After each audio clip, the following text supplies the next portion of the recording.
You're watching The Experience, Comic Culture and Sales, streaming live daily to Facebook, YouTube, Twitch, and Twitter.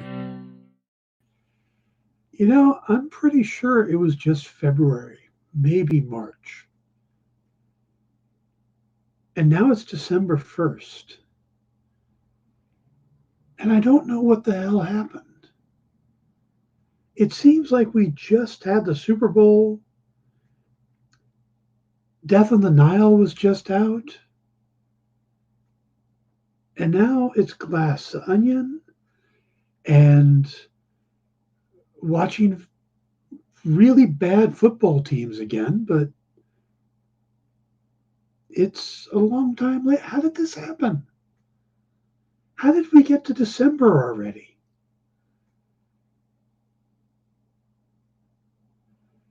Man, when you get old, time just folds upon itself. Now I suddenly understand Jean-Luc Picard. Stay tuned for the Dan Wickline Show.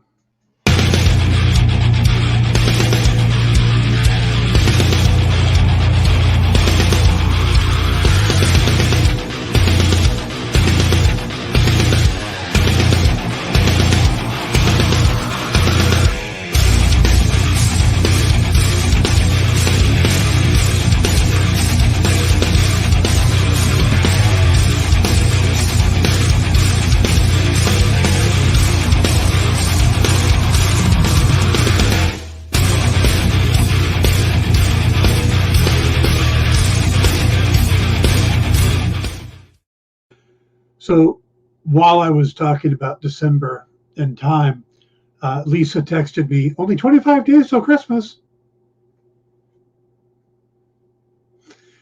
Hey, Cole, how you doing? Time is the fire in which we burn. That's a good line, JD. I like that.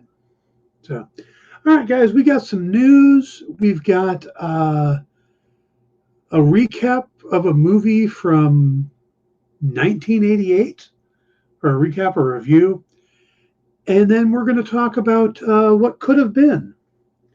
Yeah, it's been one of those kind of days. Oh, it's from Star Trek Generations. I thought you were referencing it. Oddly enough, no, I wasn't. But it's a great line. Time is a fire in which we burn. So the first thing we should talk about is Mandalorian. They just announced when we're getting the third season of The Mandalorian, which I have to say is about frickin' time.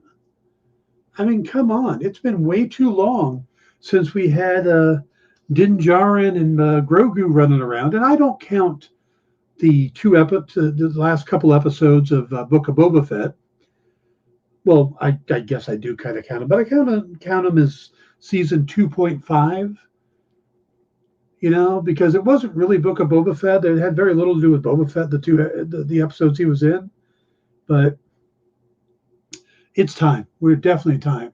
And so when's it coming back? If you're wondering, March 1st, 2023. So we are exactly 3 months away from return of Mandalorian. Now, the last episode of Mandalorian was December of 2020. So that shows you just how big a jump it's been. I mean, all of 2021, 2022 before we're getting it. So, like I said, other than the Book of Boba Fett.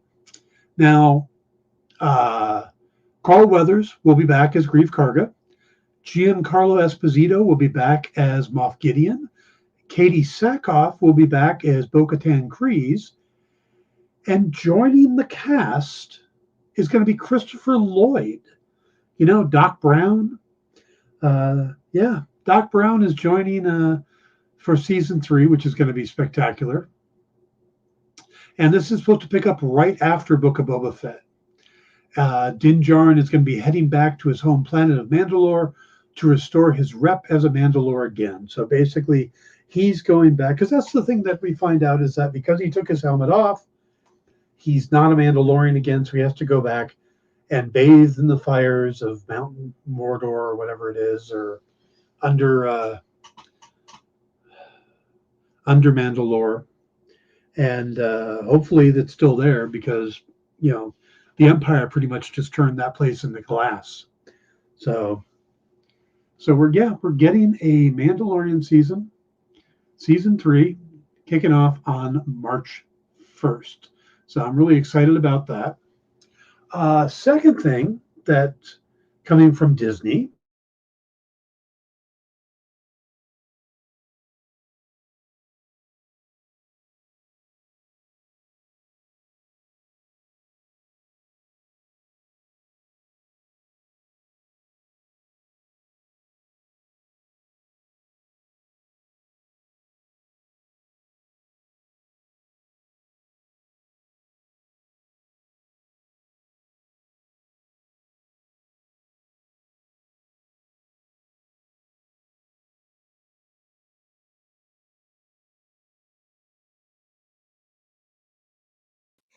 Well, I apologize. As you can see by the silent stoic Dan we are looking at, that there are some technical difficulties. His internet connection must have gone down. So I'm gonna. Oh, and he's gone. I think he has to. He might be rebooting his browser right now. So we'll take a quick commercial break, and we'll be right back. And hopefully, Dan will get that all straightened out.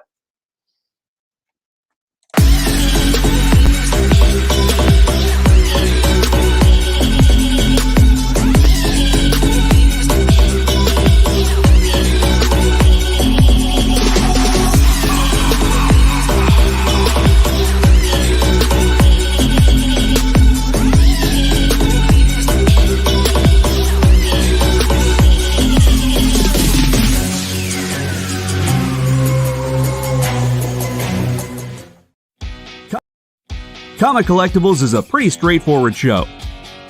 You got Rex here, he sells the comics, and you got Rockin' Robbie, he knows about the comics. And finally, John, well, no one really knows what John does. I mean, don't get me wrong, he's a great guy, but he just keeps showing up. Come to think of it, I don't even really know how he gets in here. Anyway, awesome comics, rare books, rarer signatures, slabbed books, and amazing cover sketches by Ken Hazer and others. Simple formula, you want the comics, you buy the comics. To sum up, Rex sells the comics, Robbie knows the comics, and John, who might possibly be a ghost.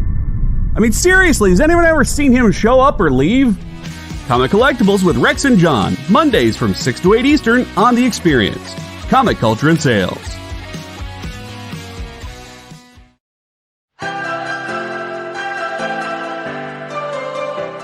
This is The Experience.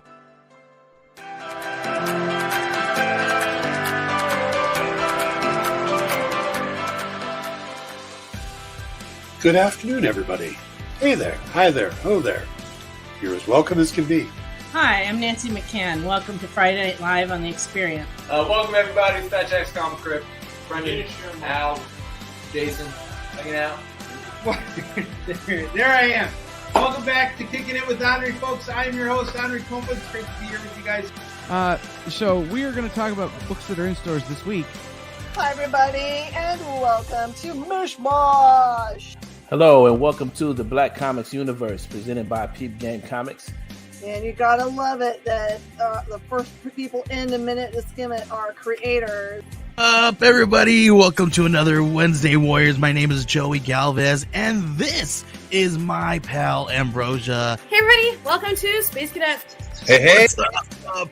Welcome, everyone, for another episode of I Must Ask You a Question. Hi, everybody, welcome to Nerd News Now. Hey, this is Rex. Welcome to Comic Collectibles.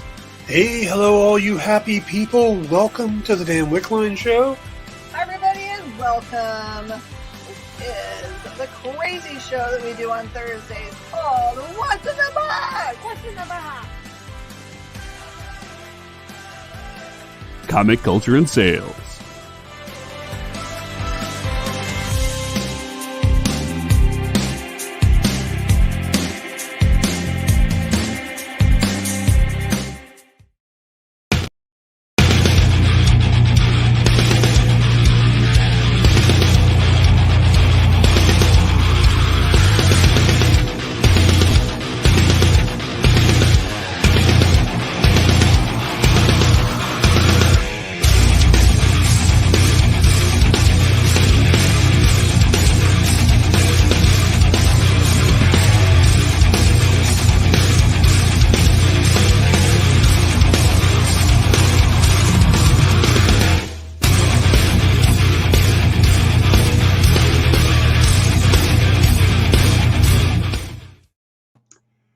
So how far did we get? Because I was talking about Indiana Jones. Did I get to, what was the last thing that I said before I disappeared? Anybody? Bueller? JD, help me out here. I don't remember hearing anything about Indiana Jones. Oh, when did I crash out? During The Mandalorian? Yeah, during Mandalorian. Okay, so I got to the point where I said The Mandalorian starting March 1st? Yes, we heard all that. And who was coming back? Yeah, and who's coming back? And you had just started on the second thing. Okay. Sign says. All right. Well, Indiana Jones. They dropped the trailer for Indiana Jones today, and I absolutely loved the trailer. It was great. I'm really looking forward to it. Harrison Ford looked good for being 175 or whatever he is now. James Mangold is directing. Of course, you know him from Logan and Ford versus Ferrari. Phoebe Waller-Bridge from Fleabag is in it. Antonio Banderas. John Rhys-Davies returns finally, from all the way back in Raiders. Shawnette Renee Wilson from Black Panther. Thomas Kretschmann from Das Boot. Toby Jones, our own Arnim Zola, is back. Also, Boyd Holbrook, who you guys know from either Logan or the Sandman series he was great in. Oliver Richters from Black Widow. Ethan Isidore from Mortal. And Mads Mikkelsen, who, Doctor Strange, Hannibal, and about 10,000 other great things. So it's coming back. It looks great. I'm really excited about it. And then they say what the title is. Indiana Jones and the Dial of Destiny.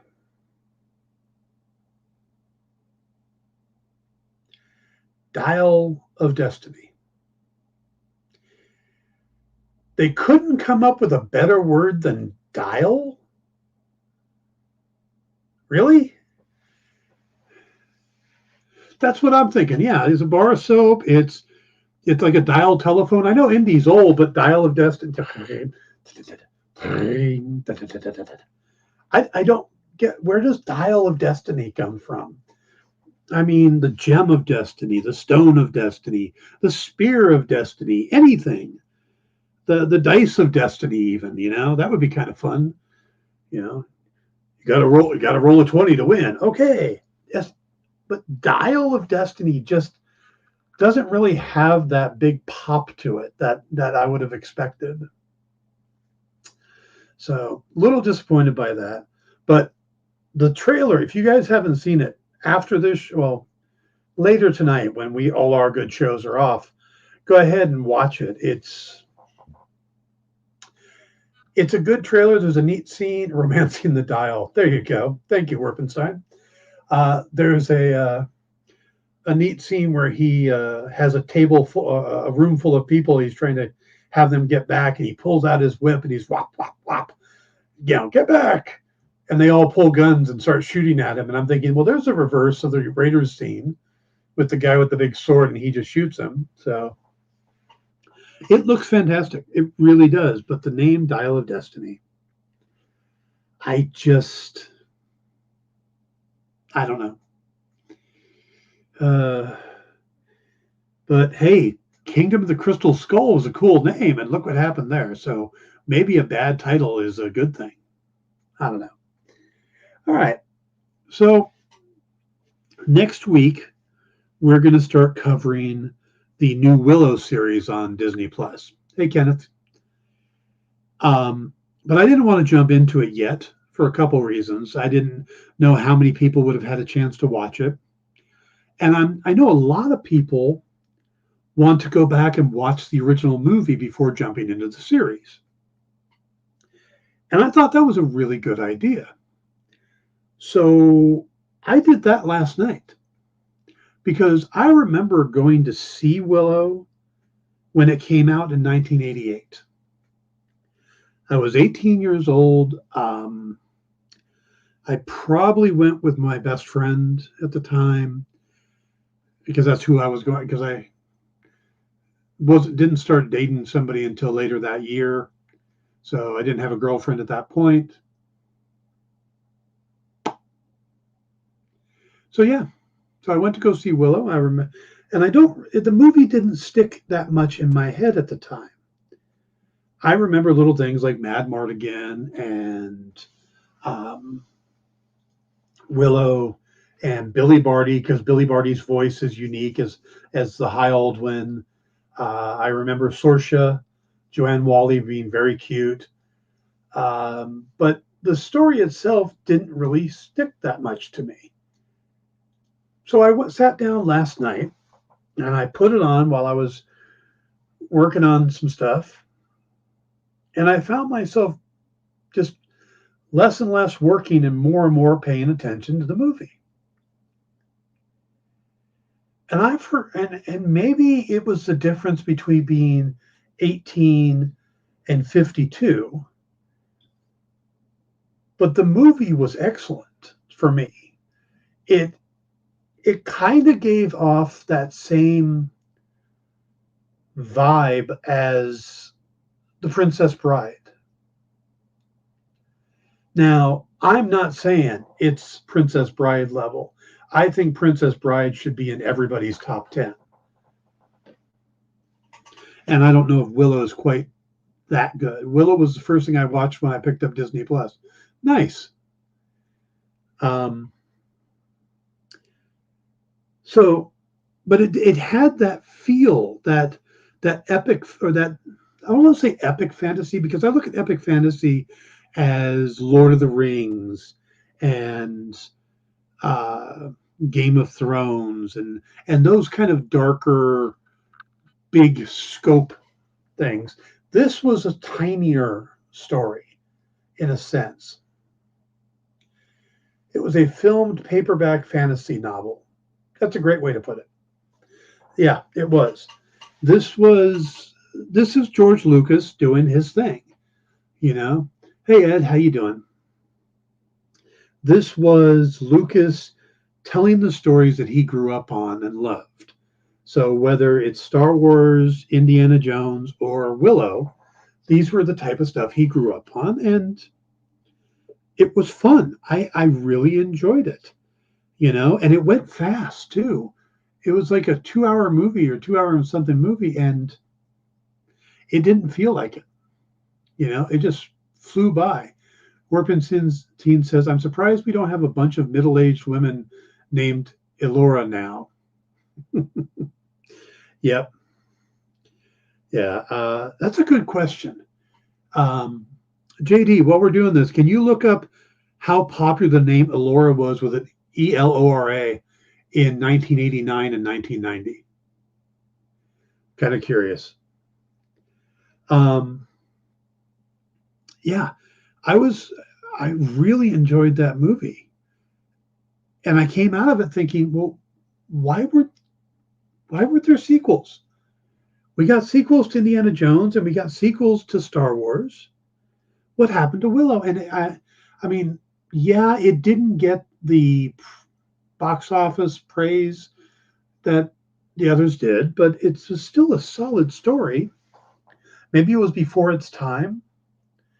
You know, like I said, it's not quite Princess Bride level, but it's in that conversation.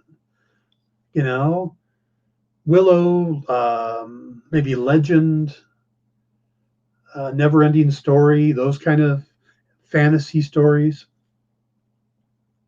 I thought Val Kilmer was great as Mad Mardigan. Gavin O'Hurley as Auric was great. They had Kevin Pollak and Rick Overton as the brownies were hilarious. So yeah, that's the one thing I hear is that there were Claremont written sequels that just didn't do as well, and I think that's because Chris Claremont isn't this kind of writer. Chris Claremont is very dense writing. He puts a lot in it, and this isn't a dense show. This movie was very lighthearted and fun, you know.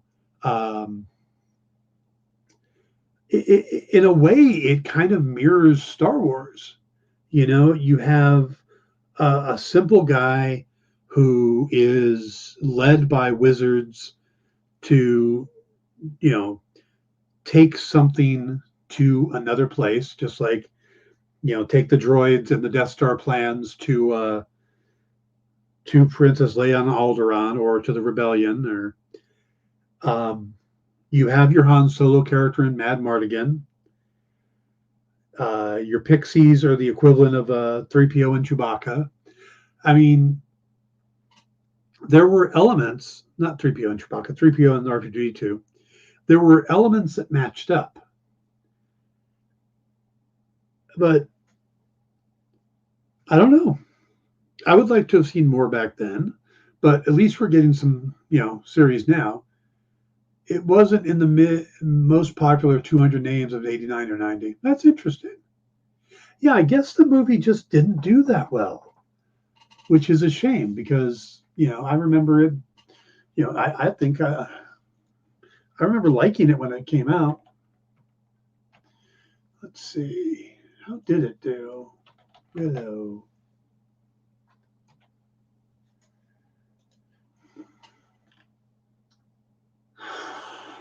Ooh, ouch. It made it made 8.3 million domestically opening and made 57 million total. And it doesn't look like it had a worldwide release at all. Wow. Okay, so now I see why we didn't get sequels. Probably sure half of that was me.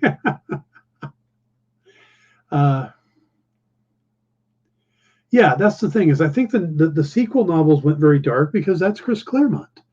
Claremont writes dark, and I mean the Dark Phoenix saga, the Brood, the Hellfire Club. The stuff he writes is dark. It seems like a very odd choice. He could have gone a lot of different ways, and choosing Chris Claremont. I remember, were they like Shadowrun or something like that, or was that a different? Because I remember there being a Chris Claremont, George Lucas book that I got, but I don't remember it being called Willow. But I know I have a hardback of one of them somewhere, packed away for years. But yeah, I'm now looking forward to the sequels or the series. Shadow Dawn, Shadow Moon. That's it. That I remember. I think I have Shadow Moon. Yeah. Again, doesn't really cry out Willow. It doesn't have that same feel. It did have an international release. It makes 153 million worldwide, has a 35 million budget. Not a flop, but not a hit. Okay. He thinks Warpentine thinks the trilogy is called Shadow War. Good chance. Yeah. Again, it was a fun story and it was a fun world they put it in, but it was also a movie that felt very self-contained. I could see them doing stories in that world, but it wasn't like, there's so much more to tell. We set up this, we set up that. No, they killed off the big bad. Yeah. There was some good Ray Harryhausen looking special effects. And I love the fact that I think Warwick Davies said that it was one of the largest, it was the project with one of the largest casting calls for little people ever. They hired anywhere between 225 and 250 little people, which I just thought was great, yeah. Again, I finished watching it last night and just thinking, wow, that was really good. And it's funny, I posted on Facebook earlier today that I had watched it and I liked it. And I'm always kind of curious about the response I get from people. And it's been a variety of responses. Somebody said they watched it last night and they found it charming. It was a unique, fun, adventurous, silly tone. One of my favorite movies of my childhood. And then you get other persons who says, only person I know who tried to watch it turned it off after about 10 minutes. Or someone else said, I wanted to watch it. I wanted so badly to like it. I was less than impressed. It's like, are you comparing it to, the movies of the time? Are you comparing it to this way we tell stories now? It's not the type of story we would tell now. It's from a much simpler age. Besides the novels, there was also a RPG game, from what I understand. That little tidbit was given to me by David Avalon, the writer of Elvira. So yeah, like I said, I really enjoyed that series, the movie last night. Now I'm looking forward to the series. We will talk about it. It'll probably be on Monday. So that's your homework assignment, guys. Catch up on the Willow series. I think they dropped 2 episodes. So we'll catch up on those and carry forward. It's not for everyone. Some people just don't enjoy fun. Yeah. And that's the way I look at it. I think there's a lot of people who just, it's all dark. And I think we can look at Star Wars that way. A lot of people are surprised by Andor because Andor is more modern storytelling, where we look at like Mandalorian, we look at the original Star Wars stuff. That's more of the era that Lucas created these things in, Indiana Jones. And when you start trying to get more grounded and darker, you take away from the joy that these movies have. I mean, that's the thing is a lot of these movies nowadays just don't really have much joy in them. They're not fun. They're kind of depressing, or the kind of movies that you don't ever want to watch a second time. I thought Andor was a spectacular series, but I couldn't see sitting down and watching it again. It was great watching it, but it's a one-time series. Like, I've never rewatched Rogue One. I liked it. I liked it a lot, but it's like, I've got it. You don't sit down and rewatch Schindler's List. It's just, you get it. But Warpentine says, should watch the new Transformers trailer that dropped today if you haven't seen it. First Transformers thing since the 90s CGI cartoon that I'm actually excited for. I haven't had a chance to watch it yet, but I've been hearing really good stuff about it. Everybody seems to say that this is what they should have been doing with the Transformers. Now, my biggest knock against the Transformers is that they don't look like Transformers to me. They don't, there's this design that they've gone with, this very alien looking design,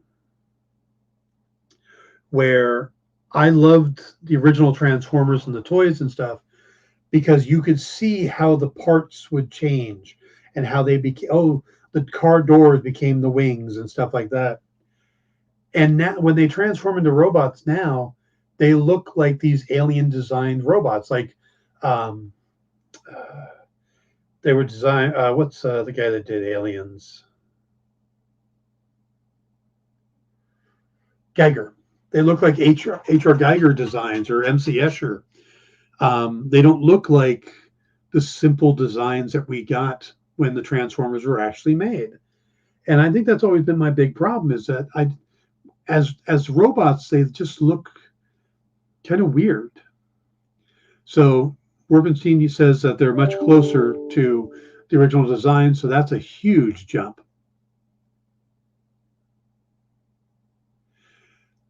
Okay, well, I will have to give those a shot because I watched the original Transformers and just couldn't get into it because it didn't feel right to me.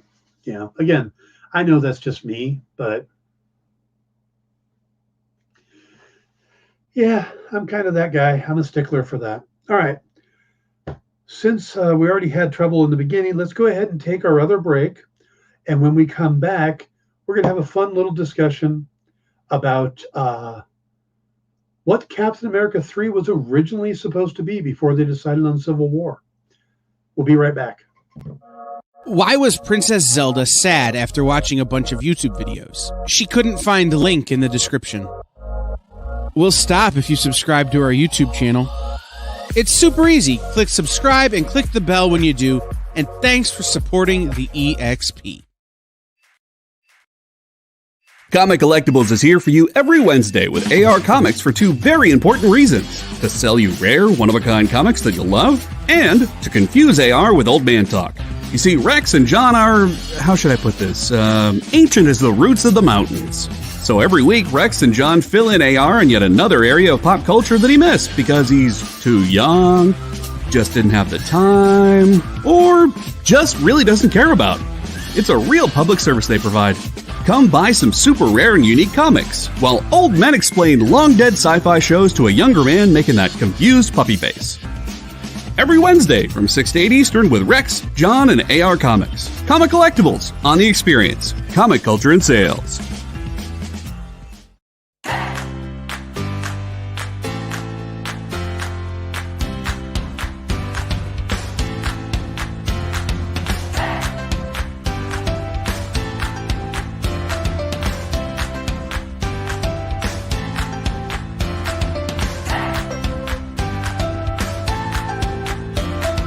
There's something for every imagination at your local comic shop.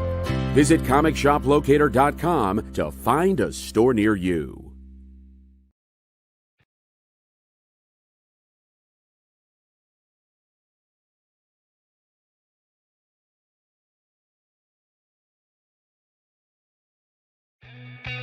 Programming on the EXP is made possible by viewers like you, or your local comic shop, or that Kickstarter you backed, or the publisher you like, or comic industry professionals who want to share a message with the world. Really, anyone who wants to advertise with us can. If you're interested in seeing a product you know and love, or are creating, or are publishing, or are involved with, advertised here on The Experience, and having your message shared with our viewers, please reach out by scanning the QR code below or visiting our website and using the contact form.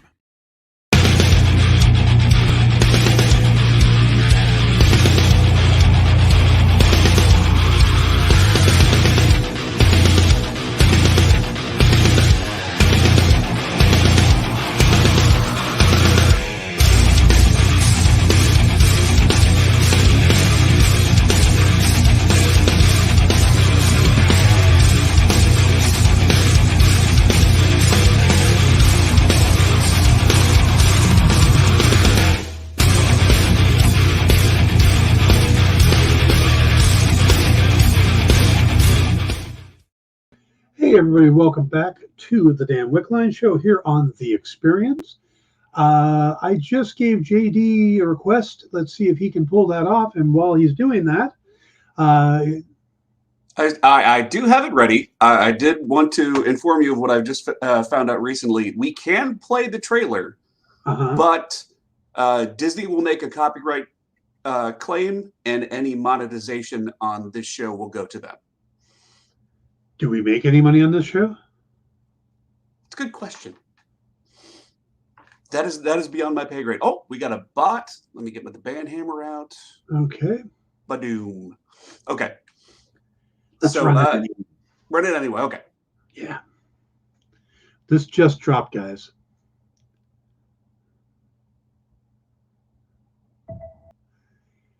All right, guys. That was very cool. We got to see Adam Warlock in there. We got to see Gamora again, so we know she's going to be in it. We saw the High Evolutionary. I think they were originally going to have Thor in it, but I think because of the flipping and everything, that this now takes place after Thor Love and Thunder. So originally it was supposed to take place before, but because Gunn was fired and then brought back, the whole timeline skipped around. We see the new ship, which we get to meet, or we get to introduce the new ship in the holiday special is called the Bowie. It's definitely going to focus on Rocket, and we see another one of the characters that High Evolutionary experimented on. So I think we're going to find out Rocket's origin, and it's going to tie into the High Evolutionary. There was just a lot to take away from that trailer, because it does feel like the end of an era. And that is what James Gunn has been talking about, that this is going to wrap up that arc. And this is James Gunn's last Marvel project. You know, he's done with the Guardians. He's done with Marvel. He's going to be starting on his DC stuff. He's working out their 10-year plan now. So this is his swan song at Marvel, and with these characters. And there's a good chance we're going to lose some of these characters by the end of this movie.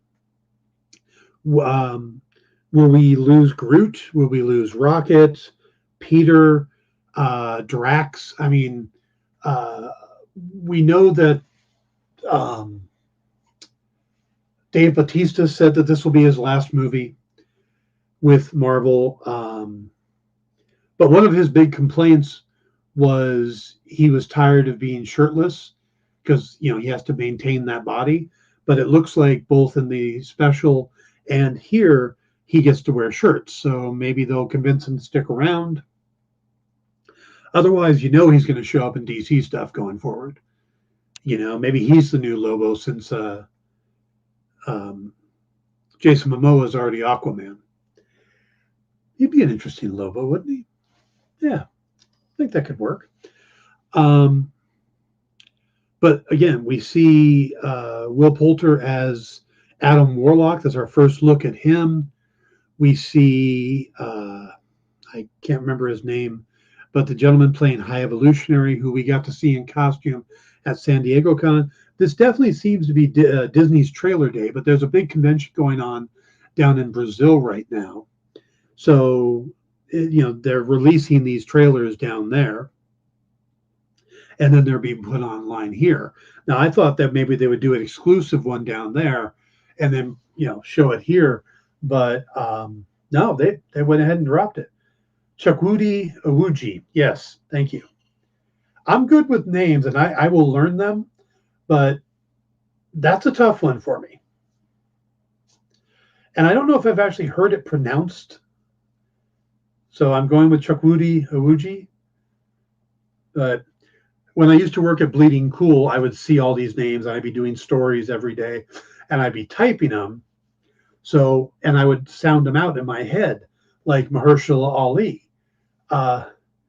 In my mind, it was always Mahershala Ali, because that's how you spell it. Did you know Jonathan Frakes voiced the High Evolutionary in the animated Marvel movie? I did not. Interesting. So, yeah, Deadline put that up. But, yeah, we get Chris Pratt back, Dave Bautista, Zoe Saldana, Palm Clementif, Vin Diesel, of course, is the voice of Groot, and Bradley Cooper as the voice of Rocket. Now, let's see. There's additional franchise veterans, including Sylvester Stallone, Elizabeth Debicki, Sean Gunn, and Michael Rosenbaum are all expected to be back. If you don't remember, Stallone played Starhawk, basically, and Michael Rosenbaum played Martin X. Sean Gunn plays Kraglin, but he also is the on-screen body for Rocket. Elizabeth Debicki played the leader. I think her name was Aisha, the leader of the Gold People, and the one that makes Adam Warlock. So, yeah, they're dropping these things like crazy today. You know?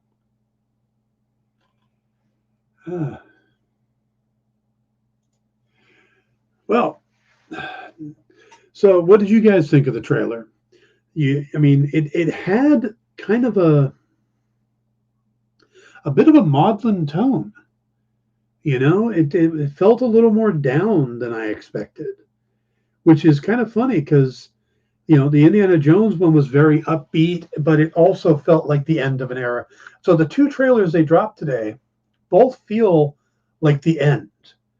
And we know that Indiana Jones is the end because Harrison Ford's not going to do any more of these. I don't know if they're going to give us a new Indiana Jones, if we're going to end up with a son or something to carry on, or if they'll just close the door on the franchise. On the other hand, Guardians, I think they're going to close the door on this iteration of the franchise because, you have a lot of the characters that have been around a while and they're kind of committed to James Gunn. So anything going forward with the Guardians, you're going to end up with a different group. Will Gamora be around? Will Star-Lord stick around? The others.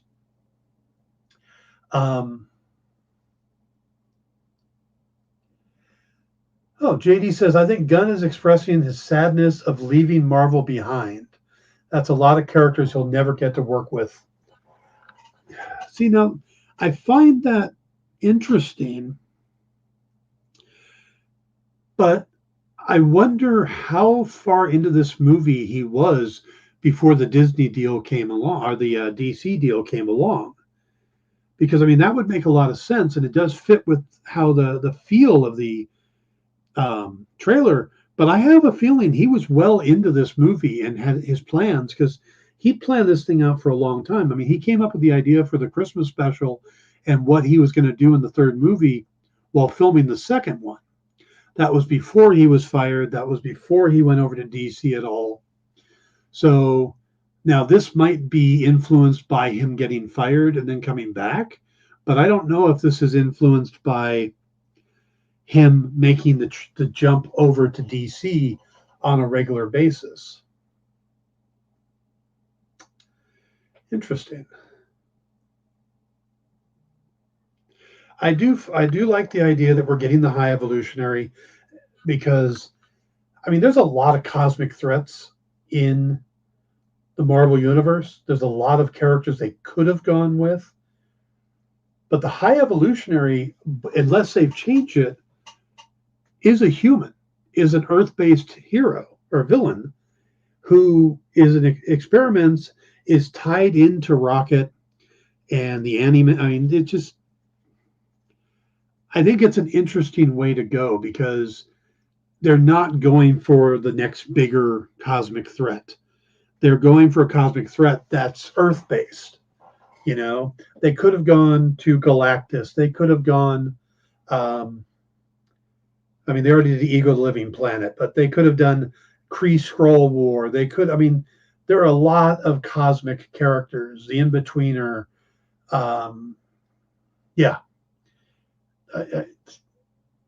they really could have stuck with that. Hell, they could have put him up against, was it the Kree? No, it was the Shi'ar. They could have went up against the Shi'ar. Wasn't the High Evolutionary also tied in with mutants a lot? There were some ties to it. It wasn't his biggest thing, but he was tied more into, in a way, Wanda, Scarlet Witch and Quicksilver, because they were born on Wundagore Mountain, where the High Evolutionary is from, and the midwife that delivered them was one of his creations. So the High Evolutionary ties into Wanda's origin, and I think that's how he becomes connected to the mutants through that. The fact that Wanda and Quicksilver, or Scarlet Witch and Quicksilver were mutants, even though that does get kind of downplayed a lot. Quicksilver still does, but Wanda gets downplayed a lot as more of an Avenger character now. Herbert Wingard? Herbert Wingard? What was the High Evolutionary's real name?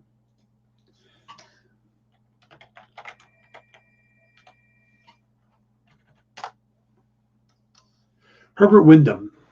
Yeah. So you got Herbert Wyndham. He was first a Thor villain, so that's kind of interesting. But yeah, he's involved with Spider-Woman, the New Men, the Maximoff twins, Chthon, and the Darkhold. So he's really a character that could have popped up just about anywhere. So he's involved with the mutants and Wanda, but he's involved with Thor, was his first place. He's got his own group of characters called the New Men.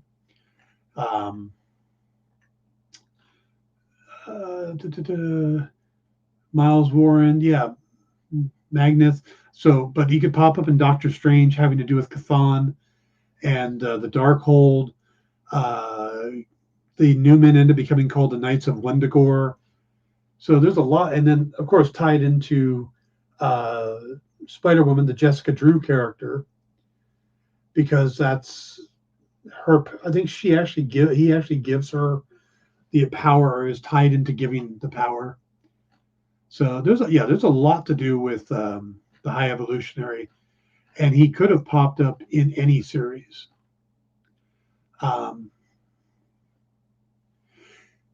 Trivia: he owns a space-worthy citadel of science on the Tunisia's Mount Wundagore, a research fortress in the Savage Land, an upstate New York castle, research facility beneath several major cities, and space facilities ranging from asteroid base to orbital ships to the world ship New Wundagore. So, yeah, he could definitely be in space. He doesn't like to clone. That's kind of an interesting one. Yeah, so he's also a real estate wizard. Yep. Newman. So yeah, I didn't expect that trailer to drop. Like I said, especially since they were doing it down in Brazil, I kind of thought they would do one of the tease things where it's like, oh yeah, here's what we saw in the trailer. Yeah, because I mean, Deadline posted about it, and I didn't, and then suddenly there was a link. Like, cool. So I thought we would get a tease because this doesn't come out till May. Is this the May movie? Summer 2023, May 5th, 2023. So,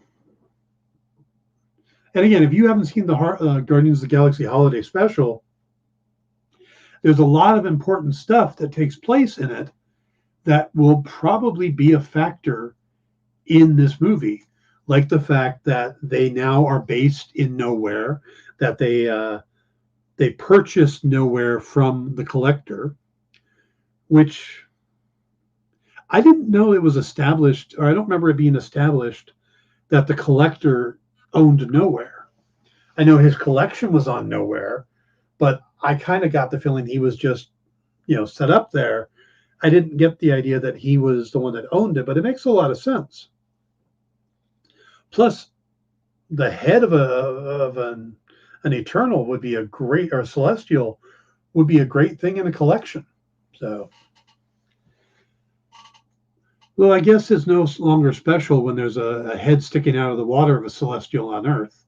Now there's two. Nowhere was pretty much an empty wreck after Thanos, so it probably would be a steal. Yeah, he probably didn't get a lot for it. Kind of a fixer-upper. Sold it as is. Yeah. But it does look like they're working on it in the special, that they're trying to restore it. And but it also seemed much brighter. So, all right. I think I'm going to save the original topic I was going to do, the Civil War 3 or Captain America 3 story, for next week, because I think it's a fun story and I really want to dive deep into it, but I don't want to do it in 5 minutes. So we will save that for next week. I have notes and everything. It's awesome. JD says there's a Marvel TV show in their Nowhere Extreme Makeover. I would say they would go for it if this was Warner Brothers, because Discovery does those kind of things. I could totally see them doing it, but this Disney, so no. That's more of a Warner Brothers thing. Yeah. maybe when they get the Justice League satellite, we'll see that. You know, they take over the International Space Station and turn it into the Justice League satellite on Extreme Makeover Edition. Damn, that would actually be a fun show. All right, so this has been an interesting episode. It's been kind of on the fly, but so you guys are liking. Oh, Ed says he'll be getting calls about extending his warranty on that new ship any day now. Very good, Ed.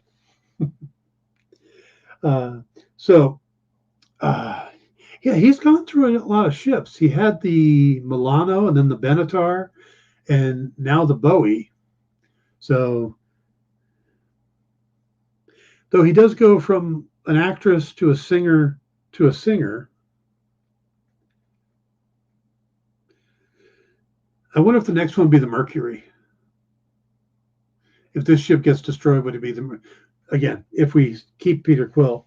I thought it was interesting that Rocket refers to him as Pete at one point, you know, because we're used to him being called Star-Lord or Quill or Peter, but for him to actually call him Pete seemed kind of interesting. You know, maybe we finally got the full family dynamic that they've been building towards. That is kind of James Gunn thing, isn't it? The building of family. That's one of the next ship, the LeBrock. Is that a Kelly LeBrock reference from Weird Science? Yep.